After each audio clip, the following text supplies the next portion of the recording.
I've been thinking long and hard about gossip and slander, something that I have been on the receiving end of.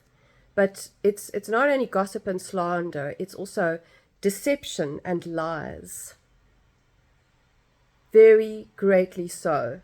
A lot of deception and lies have been created about me. And I don't do that to anybody. What I do is I speak the truth. Now, if your perception of the truth is skewed, yeah, sure, I can understand that maybe then you could, say that you have a right to your opinion about me. But you know what?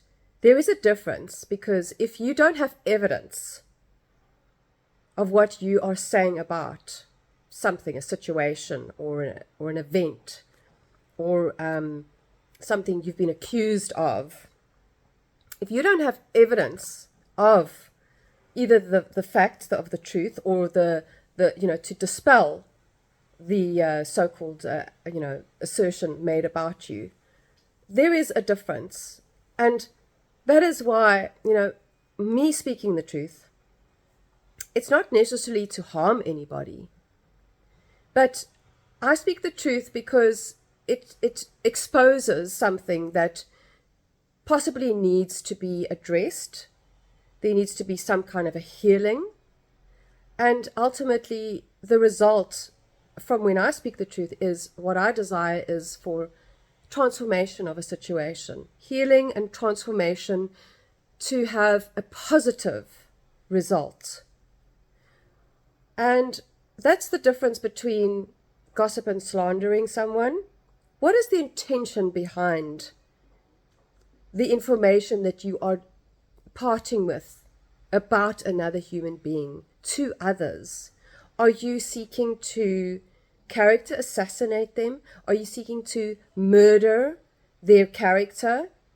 Is that what your intention is?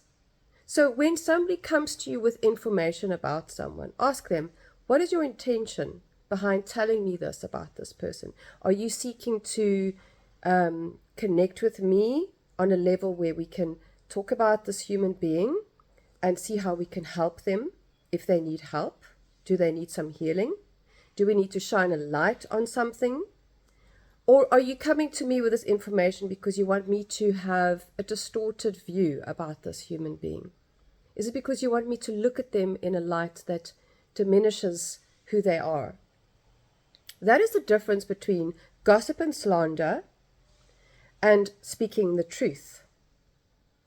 And the intention will largely tell you what lies behind when somebody comes and talks to you about another human being.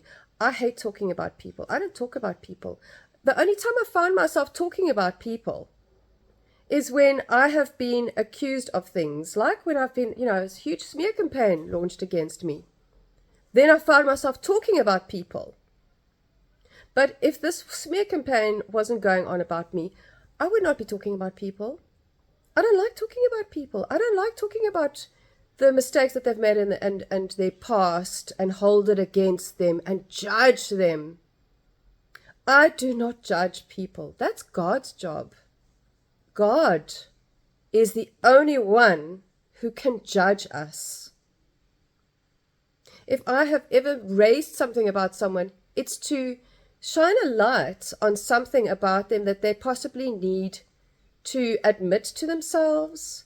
They need to let go of the shame, and hopefully there'll be some kind of a healing happening. It's not for judgment.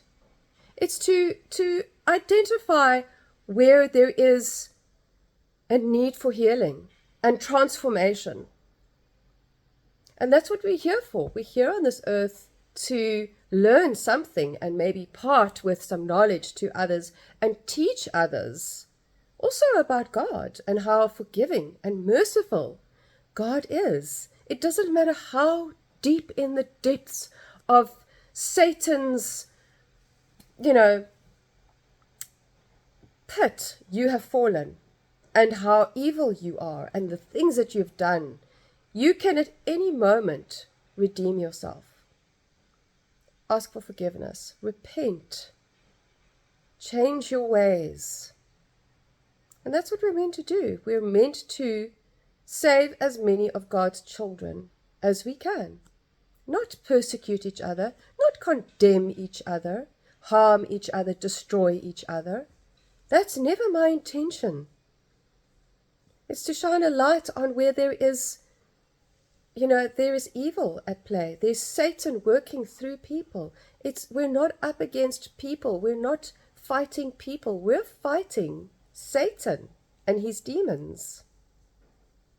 And if you want to say that I'm crazy, by all means, you can call me what you like, but I have found out so much truth from the Bible, the Holy Bible, and how it relates to everyday situations. Proverbs, there's 30 chapters in Proverbs, one for each day of the month.